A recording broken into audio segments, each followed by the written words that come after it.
Hi guys, it's your guy Greg Giants here with another Giants video, and it's my favorite video of the week. It's Giants review.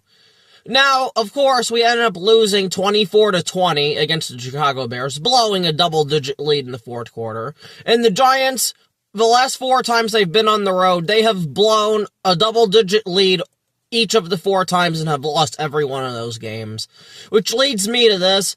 Brian Daboll got fired yesterday. It's been reported, it's been talked about by me and many other people, but flat out, it's just time for Brian Daboll to go. I'm going to start with the coaching staff this time since Brian Daboll got fired. Brian Daboll got fired just on the simple fact that he got Jackson Dart hurt. Him and Cap just kept running him over and over again on these quarterback design runs.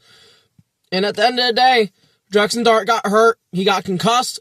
He never returned back to the game. And what pissed me off was, apparently he got knocked out in the third quarter on that fumble. And then he ended up coming in like 2 or 3 plays later until he was forced into Blue 10. I'm sorry, that is 100% fireable.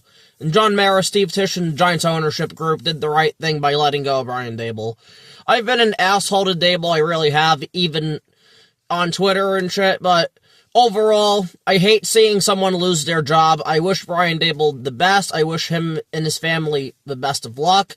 And wherever Brian Daboll goes, except if it's an NFC East opponent or divisional rival, I hope he thrives, but it was time for him to go, man. It was over.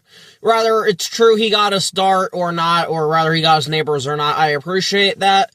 But you are not a head coach. You are an offensive coordinator. So at that point, it was just time for him to go. Mike Kafka, I mean, besides the quarterback designed runs, I thought he wasn't bad, to be honest with you.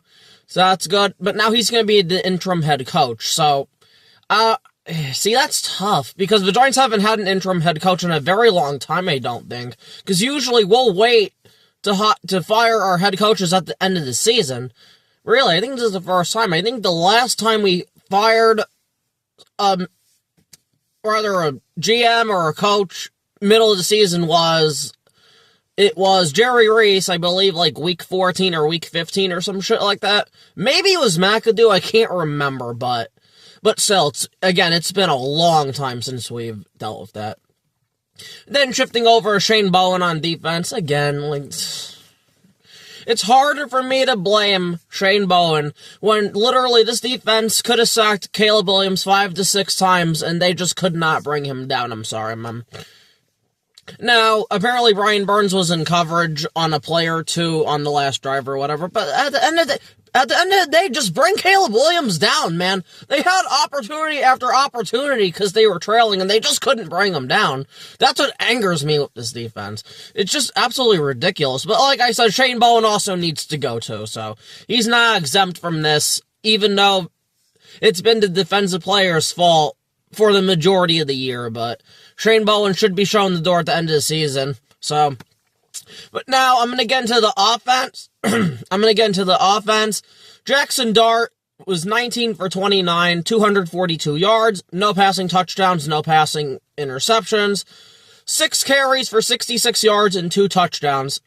And he had 199 of those passing yards in the first half. In these horrible weather conditions in Chicago, Jackson Dart played perfectly, man. And you know what? That was a test I wanted to see. Because you're playing in New York, and it gets cold, it gets snowy, it gets windy here. And Jackson Dart thrived, man. He was having his best career game until he got hurt at the end of the third quarter. If Jackson Dart would have still played that game, we would have won this football game 100% hands down. The Bears just had no answers for Jackson Dart. Now, the only bad thing I will say besides the fumble, Jackson Dart almost threw a pick at the end of the second quarter, but Gunnar Olszewski pretty much was Charles Tillman, just punched the ball out of the defender's hand. So, again, I love seeing that. Gunnar should be involved in this offense more, and I'm glad he was, because that was an excellent heads-up play by Gunnar to do that, or Dart would have had a pick in the end zone, we wouldn't have scored a field goal, so that was fantastic. I appreciate that from Gunnar, so, good shit. But as for Jackson Dart, he did all the right things. See, he didn't deserve to get hurt at all. He did all the right things. He slid, he threw the ball away, but no, he has to get hurt because people want to fucking save their jobs and keep running him over and over and over again, but hopefully Dart can play next week. I doubt it. Concussions are tricky. It could be a 1-week injury, could be a no-week injury, could be a multi-week injury. We're just gonna have to wait and see. If I'm gonna guess he misses the Packer game, but he'll be back for the Lions game, which will be interesting because the Lions are a great, fantastic team in the NFC. They might be the best team in the NFC, but again, we'll see. Once I do the Giants preview on Friday, we'll know by then if Dart's gonna play or not, so.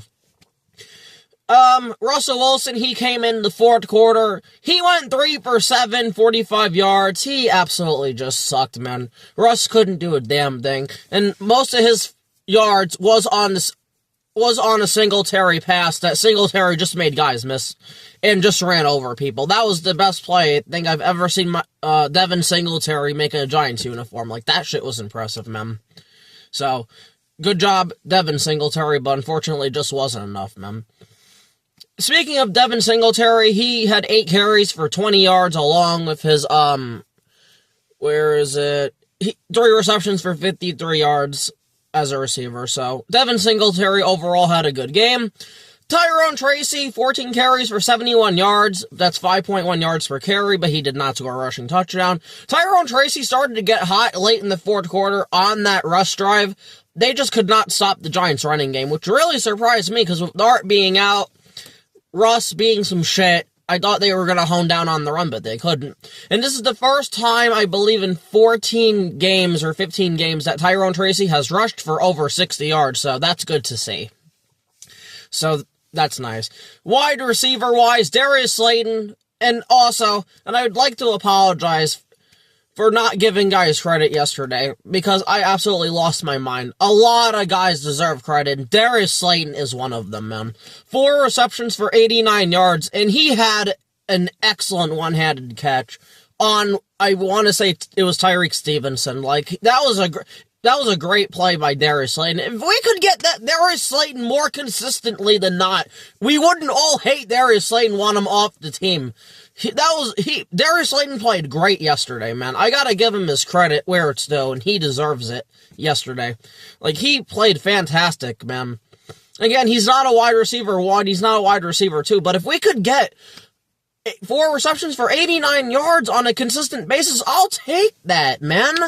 As a number 3 or a 4, I'll take that. Like, that was a great job by Darius Slayton yesterday. And it just sucks we ended up losing, but yeah, that's what we do because we're the Giants. Moving on to Theo Johnson, and this is the guy I really want to give credit to, man, because I ripped Theo Johnson's asshole apart last week against the 49ers. It was catch the ball or be benched. Theo proved me wrong, man. He caught everything thrown at him. 7 receptions for 75 yards, no drops. That's what I want to see from Theo. And he had an excellent block, I believe, on the Singletary play. Again, I just catch the ball. That's all he has to do, man. Theo played his best game of his career by far, man.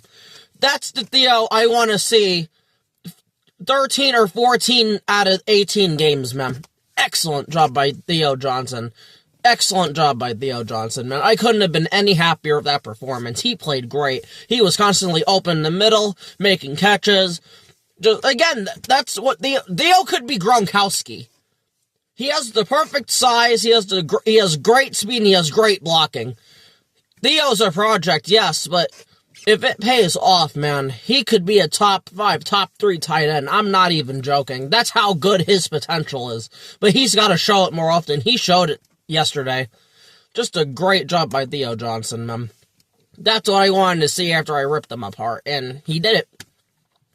Moving on to Wan'Dale Robinson, 6 receptions for 62 yards. Again, Wan'Dale's gonna do Wan'Dale things. He's just so damn limited, man.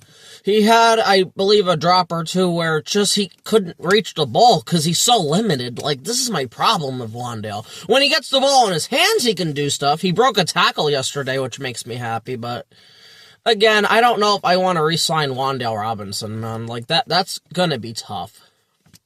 Really, really gonna be tough for me.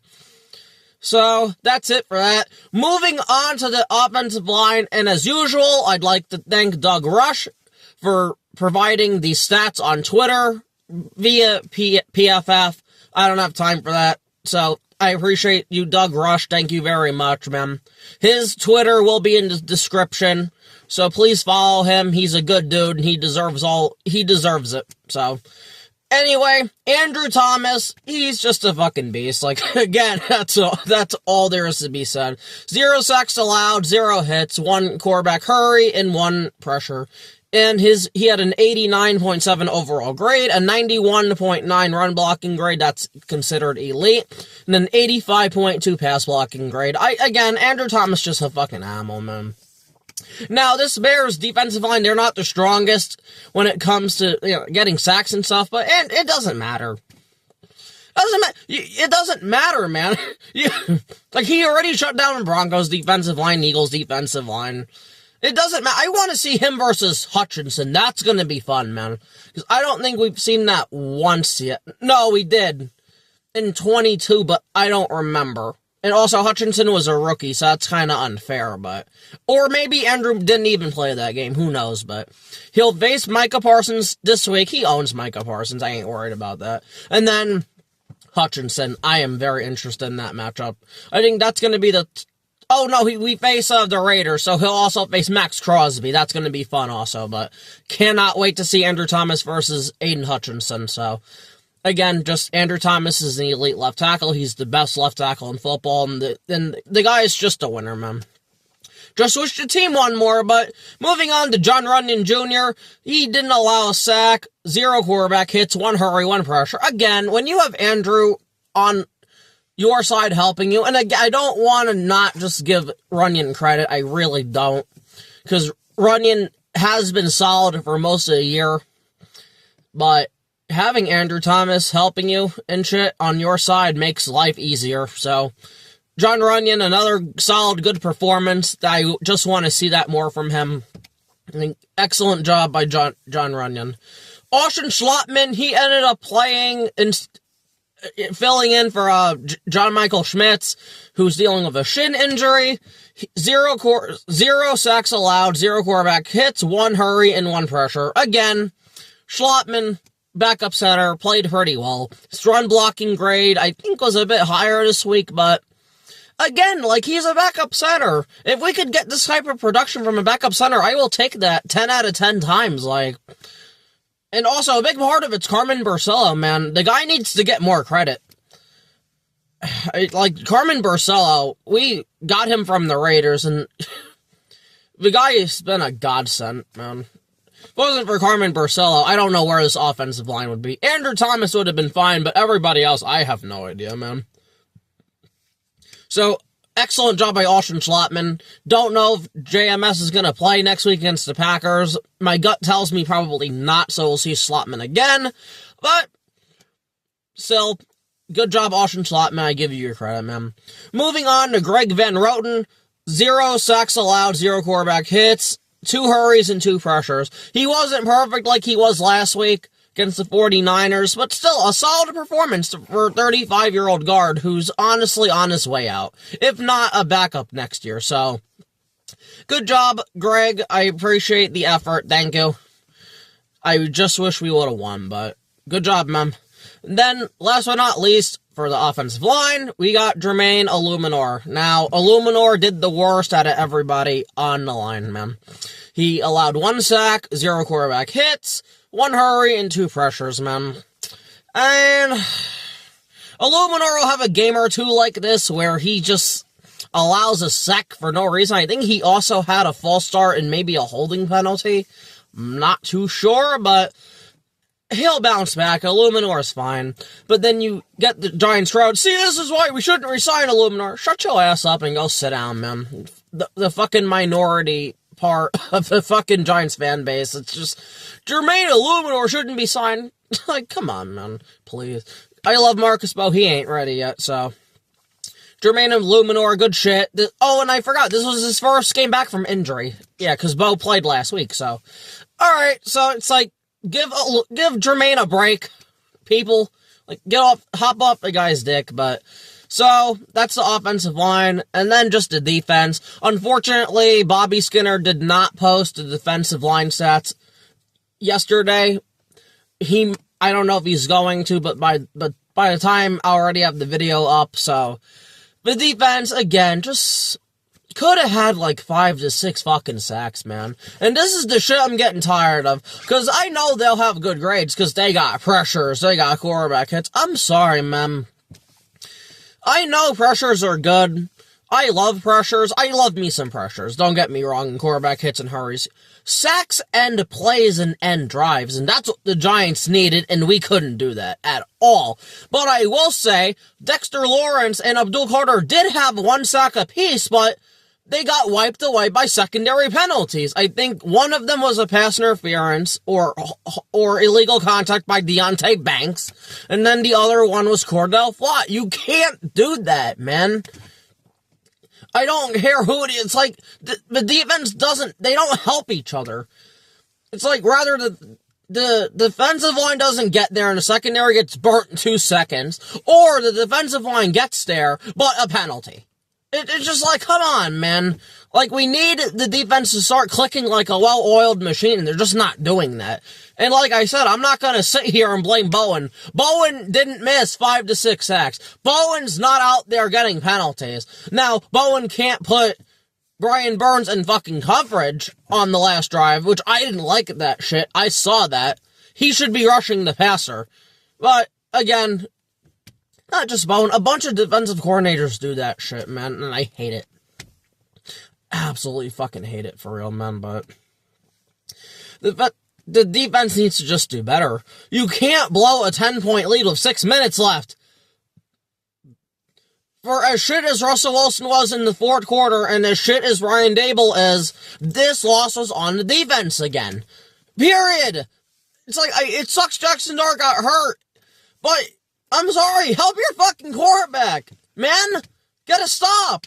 You can't let Caleb Williams run for a 16 or 18 yard touchdown on you. Like, what are we doing? Like, holy shit, man. It's just like, I can't with this defense, for real. Hopefully they'll get better. I just don't know, man. I don't know. Like, this Bears offensive line has not been good all year, and they couldn't do shit, man. And they were getting there, but they couldn't bring the quarterback down. That's a problem. Caleb Williams has been inconsistent this year, and this defense made him look like Sid Luckman. I don't know, it's just pathetic, man. So regardless, that's gonna be it for me. This has been your guy, Greg Giants, and this has been Giants Review. Please like, share, and subscribe, and thank you for watching, and peace. And I will see you guys Friday for Giants Review. I mean, for the Giants preview against the Packers, unless some other breaking news comes up. I doubt it. Anyway, peace out.